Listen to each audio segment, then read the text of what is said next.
ইতিহাসে এমন অনেক দেশ আছে যেগুলো অসংখ্য বার দখল হয়েছে, ভাগ হয়েছে বা বিলুপ্ত হয়ে গেছে। কিন্তু একটি দেশ আছে যার দিকে শতাব্দীর পর শতাব্দী ধরে বিশ্ব শক্তিরা ছুটে গেছে, আক্রমণ চালিয়েছে, দখলের চেষ্টা করেছে, তবু শেষ পর্যন্ত ব্যর্থ হয়েছে। এই দেশটি হলো ইরান। আপনি কি জানেন গত 2000 বছরের ইতিহাসে ইরানকে পুরোপুরি পরাজিত করা যায়নি কখনোই? তাহলে প্রশ্ন জাগে, কেন? ইরান কি শুধু পাহাড় ঘেরা এক দুর্গ, নাকি ইতিহাস, সংস্কৃতি আর জাতিগত চেতনার এমন এক গাঁথুনি যে তাকে দখল করতে চাওয়ায় এক ভয়ঙ্কর ভুল? আজকের এই ভিডিওতে আমরা জানব কেন ইরানকে দখল করা প্রায় অসম্ভব, আর ইতিহাসের পেছনে থাকা সেই বিস্ময়কর সত্য যা আপনাকে ভেতর থেকে নাড়িয়ে দেবে। পারস্য সাম্রাজ্যের জন্ম। ইরান মানে শুধু বর্তমানের ইসলামিক রিপাবলিক নয়। এই অঞ্চল একসময় ছিল বিশ্ব ইতিহাসের সবচেয়ে ধনী ও সবচেয়ে শক্তিশালী সাম্রাজ্যের ঘাঁটি, পারস্য সাম্রাজ্য। খ্রিস্টপূর্ব 550 সালে সাইরাস দ্য গ্রেট পারস্য সাম্রাজ্য প্রতিষ্ঠা করেন। তার শাসন ব্যবস্থা এতটাই উন্নত ছিল যে তিনি মানবাধিকার চর্চার প্রথম চিহ্ন রেখে যান। পারস্য সাম্রাজ্য stretching from the Indus valley to the আর্গিয়ান সি, অর্থাৎ আধুনিক ইরান, ইরাক, তুর্কি, আফগানিস্তান, পাকিস্তান, সিরিয়া ও মিশরের অনেক অংশ এই সাম্রাজ্যের অন্তর্ভুক্ত ছিল। এমন একটি ঐতিহাসিক সাম্রাজ্য শুধু ভূখণ্ড নয়, চিন্তাভাবনা ও সাহিত্যের শক্তিও জন্ম দিয়েছে, যার প্রতিফলন আজকের ইরানেও। দখলের চেষ্টা আর জাতিগত প্রতিরোধ। ইতিহাসে ইরানের দিকে আক্রমণ এসেছে বারবার। আলেকজান্ডার দ্য গ্রেট, মঙ্গল চেঙ্গিস খান, আরব খিলাফত, তুর্কি ওসমানী সাম্রাজ্য, ব্রিটিশ সাম্রাজ্য থেকে শুরু করে সাম্প্রতিক আমেরিকান হস্তক্ষেপ। প্রত্যেকেই ভেবেছিল ইরানকে তারা নিজেদের মতো করে পাল্টাবে, কিন্তু বাস্তবে যা ঘটেছে তা হলো দখলকারীরা সাময়িকভাবে শাসন করলেও ইরানের জাতিগত আত্মপরিচয় কখনো ভাঙেনি। একমাত্র মুসলিম খিলাফত ব্যতীত ইরান কখনো কারো অধীনতা স্বীকার করেনি।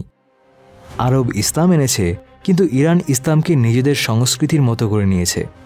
আরবি নয়, পার্সিয়ান ভাষায় কোরআন ব্যাখ্যা করা হয়েছে। মঙ্গলরা ধ্বংস এনেছে, কিন্তু কিছু দশক পরই তাদের বংশধররা ইরানের সংস্কৃতিতে মিশে গেছে। এই জাতিগত আত্মপরিচয় এবং সাংস্কৃতিক আত্মবিশ্বাসী ইরানকে করেছে প্রায় অদম্য। ভূ রাজনৈতিক দুর্গ। ইরান একটি প্রাকৃতিক দুর্গের মতো, চারদিকে পাহাড়, মরুভূমি আর দুর্গম ভূখণ্ড। এই কারণেই দখল করা চাইলেও সহজ হয় না। উত্তরে ক্যাসপিয়ান সাগর, দক্ষিণে পারস্য উপসাগর, পূর্বে আফগানিস্তান পাকিস্তানের সীমান্ত আর পশ্চিমে ইরাক। প্রতিটি দিক থেকেই ইরান এমন অবস্থানে রয়েছে যেখানে স্থল বা নৌবাহিনী চালানো অত্যন্ত কঠিন। আর সবচেয়ে গুরুত্বপূর্ণ, হরমুজ প্রণালী। বিশ্বের 1/5 তেল সরবরাহ হয় এই সরু জলপথ দিয়ে, যা ইরানের নিয়ন্ত্রণে। অর্থাৎ কেউ যদি ইরানের সামরিক অভিযান চালায় তাহলে বিশ্ব অর্থনীতি ধসে পড়তে পারে। আধুনিক যুগের রাজনৈতিক বুদ্ধিমত্তা। 1979 সালে ইসলামিক বিপ্লব ছিল ইরানের ইতিহাসের বড় টার্নিং পয়েন্ট। এই বিপ্লব শুধু রাজতন্ত্রকে হটায়নি, বরং ইরানকে এক নতুন ধরনের বিপ্লবী রাষ্ট্রে পরিণত করেছে। ইরান জানে সরাসরি যুদ্ধে জেতা কঠিন, তাই তারা বেছে নিয়েছে প্রক্সি যুদ্ধ এবং কৌশলগত মিত্রতা। হিজবুল্লাহ, হুথি বিদ্রোহী, হাশদ আল সাভি, এইসব গোষ্ঠীদের মধ্যে ইরান মধ্যপ্রাচ্যের এমন এক শ্যাডো নেটওয়ার্ক তৈরি করেছে যা বিশ্বের আর কোনো মুসলিম রাষ্ট্র পারেনি।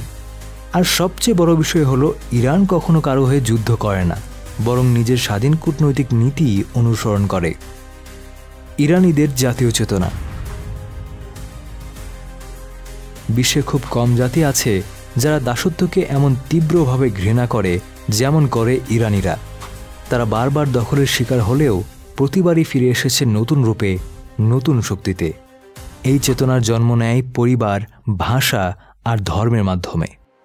একজন ইরানি শিশুও জানে তারা এমন এক জাতির অংশ যারা আলেকজান্ডার থেকে আমেরিকা পর্যন্ত সবাইকে প্রতিরোধ করেছে। এবং এটা শুধু সামরিক প্রতিরোধই নয়, এটা আত্মপরিচয়ের প্রতিরোধ। সুতরাং ইরানকে দখল করা শুধু সামরিকভাবে অসম্ভব নয়, এটা ইতিহাস, ভূগোল, সংস্কৃতি এবং জাতিগত চেতনার সামনে দাঁড়িয়ে এক অসম লড়াই। প্রশ্নটা এখন আর ইরানকে কেউ দখল করতে পারবে কিনা সেটা নয়, প্রশ্নটা হলো কেউ কি আদৌ ইরানকে বুঝতে পেরেছে? এই ছিল আজকের ডকুমেন্টারি। ভালো লেগে থাকলে লাইক দিন, কমেন্ট করুন, শেয়ার করুন আর চ্যানেলটি সাবস্ক্রাইব করে আমাদের সঙ্গেই থাকুন। আরও এমন গভীর বিশ্লেষণ নিয়ে ফিরে আসব পরের ভিডিওতে, ইনশাআল্লাহ।